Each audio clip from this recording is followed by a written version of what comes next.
William here with the Should We Go Outside YouTube channel. It's winter here in Arizona and I'm searching for elk in some of the world's best mule deer country. Today we're driving over 120 miles, hiking, glassing, meeting a mountain lion hunter, and finding the canyon where the elk are hanging out. And I'm bringing you guys along for the ride.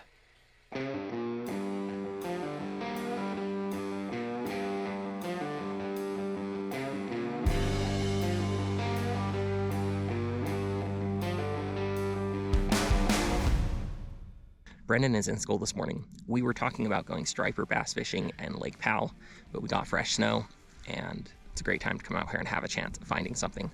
So I left him home to go to school, like I guess is the responsible parenting thing to do. And I'm out here looking for some animals.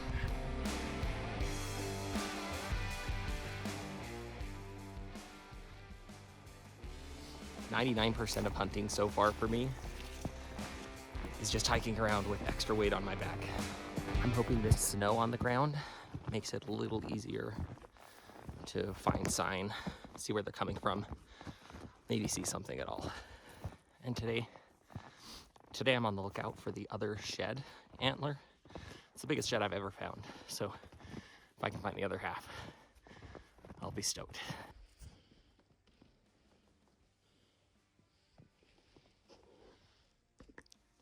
One of the keys to hunting is binoculars, so that when you're hiking up this massive hill and you're super out of shape, you can stop as often as you need a break to look for animals and desperately hope that you find the target animal so that you don't have to hike any further up the damn hill. That's your pro tip for today. I've been contemplating all my time. My thoughts make me tired, just running through my mind. Wonder if there's peace. Fresh droppings of probably a bobcat. Instead of always being on the grind, I need a new purpose. Pro tip number 2. Hold your breath when you're doing some beautiful panoramic shot that catches the sunrise, because then the editor doesn't have to put in heavy breathing or death rattle subtitles in every single scene of your video.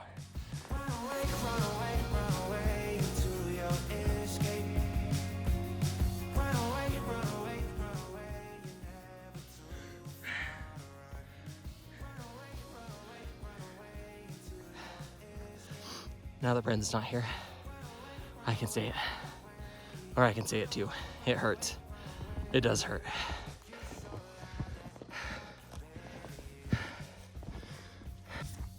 All right, we made it to the spot. Time to set up for glassing. Sometimes I just wanna disappear. Running until I can feel you near. I need a new purpose. I'm looking for so much more. Don't leave me here searching. You're just what I'm longing for. Oh, check this out.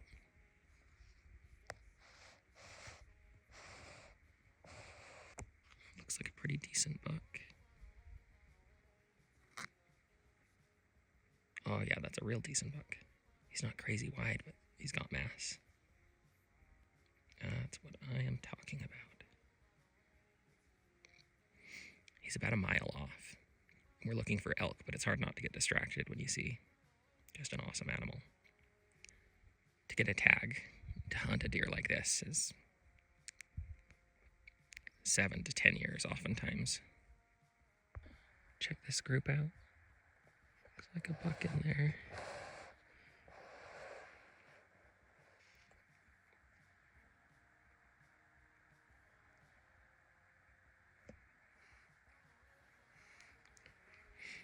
Oh, a big group of mule deer.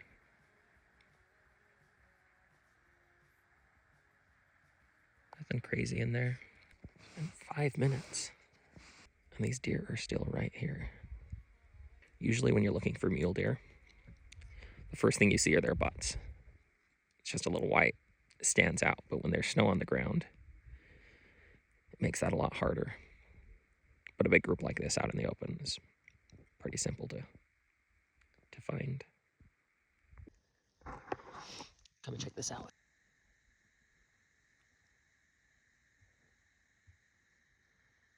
So we've got two groups here. Maybe just one group spread out a little bit.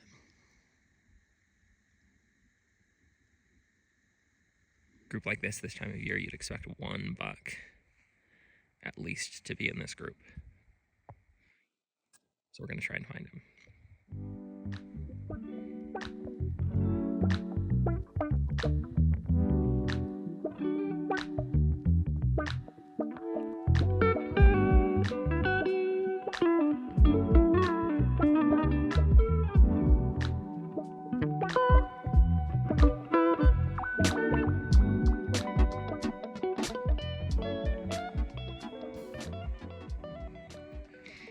Looks like mule deer.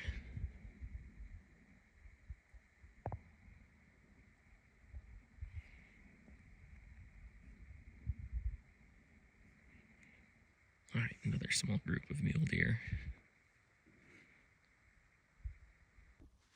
So the elk out here on the Kaibab are actually invasive. The Arizona Game and Fish, they estimate there are a total of 50 elk total between Unit 12 and Unit 13, which is just shy of 5 million acres.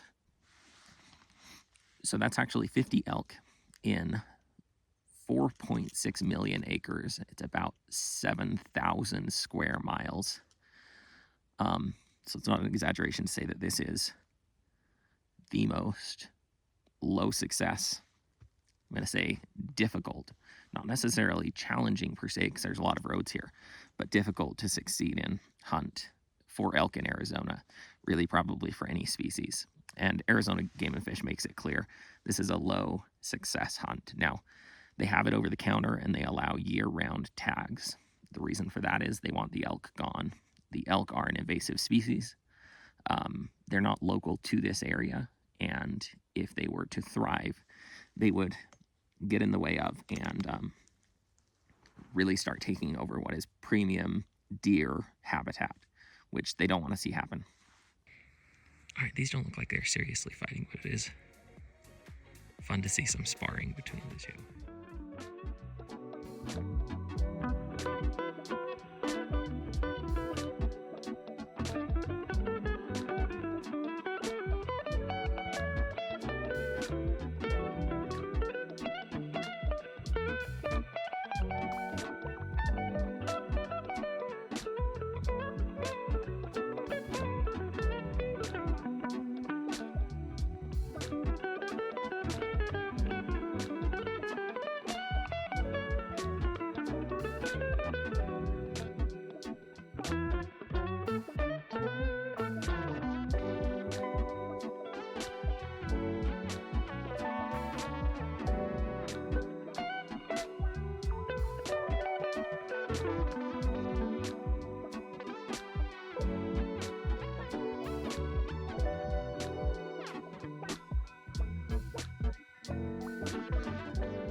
No luck on elk this morning.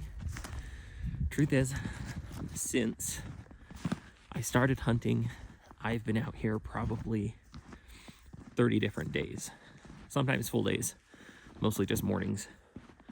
I've never seen an elk.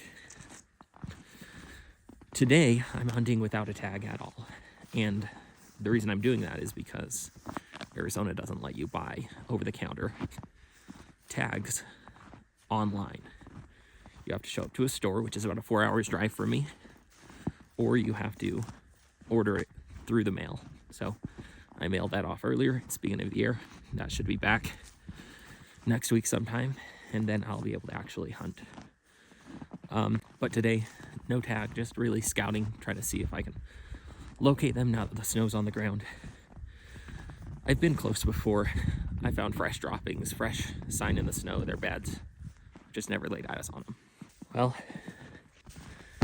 no elk today, so I guess that means we get a salad for lunch.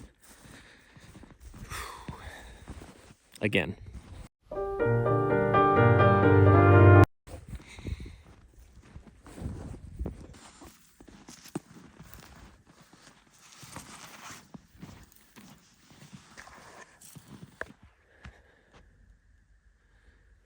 I don't think I'm having any luck finding this other shed antler today with the snow.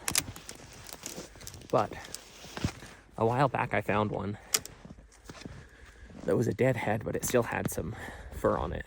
And in Arizona, you're not allowed to pick them up unless they're completely, basically free of any kind of flesh or skin. So you can, however, call the Arizona Game and Fish and get their permission to pick it up. But first, an Arizona Game and Fish officer has to come out, inspect it, make sure it wasn't a poached animal. So I finally did that, and I got a text this morning that I'm able to go pick that one up. So I'm going to grab that on my way home, and the kids will be pretty excited, I think, to see it.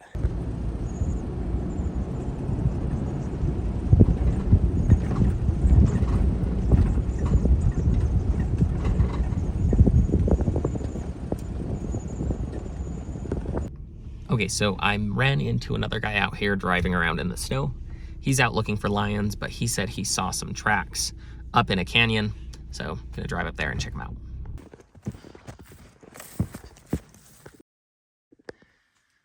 So you can kind of see this one new set of tracks.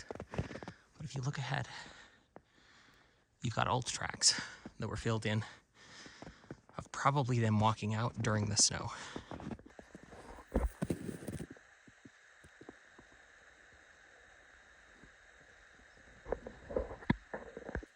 Well, this trail goes about 5 more miles, and I'm about the end of what I can do today. But it's nice to know there are at least 2 in this zone. Gonna hike back and make a plan for the next one.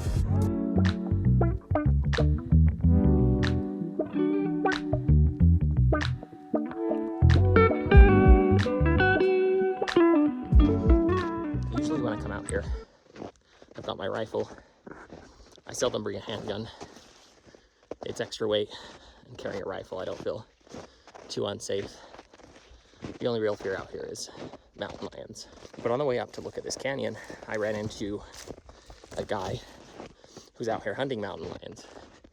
And he's the one that mentioned that he'd seen some elk tracks in the snow, which I was already headed up the road to this canyon, but it's nice to have the tip. But it dawns on me as I'm walking out of this canyon with these steep cliff sides and rocky outcroppings. That's usually where mountain lions hang out. It gives them a view from up high. They're able to see down and then make a stalk on something. So, wish me luck. Bring a handgun with you when you go outdoors, and don't be like me. On this trail, you can see a few elk hairs. These fall off as the elk are going through this super thorny brush, brushes up against them, drops some hair on the ground. So you saw with my boot, but this is the track in comparison to my hand.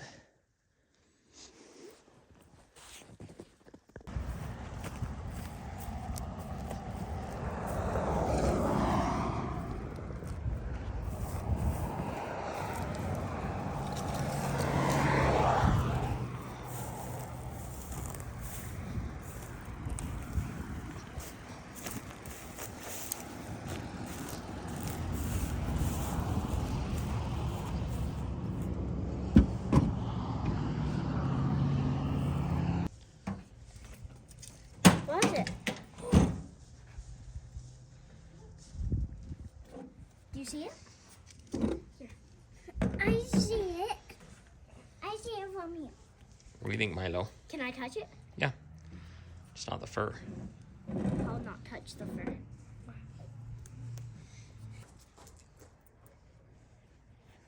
What do you think? That's crazy. Do you want me to say it? That's all for today's video. Don't forget to like and subscribe. We don't have the figures for 2023 yet, but they should be about the same.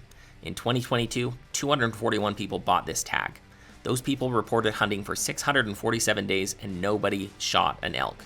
The 2 years before that had twice as many hunt days each, but the same result, 0 harvested animals. But today, we found where these elk are at, and in the next video, we're going to be spending 2 days hunting these 2 elk we found. So if you enjoyed this video and you want to catch the next video, make sure to click subscribe and hit the bell button.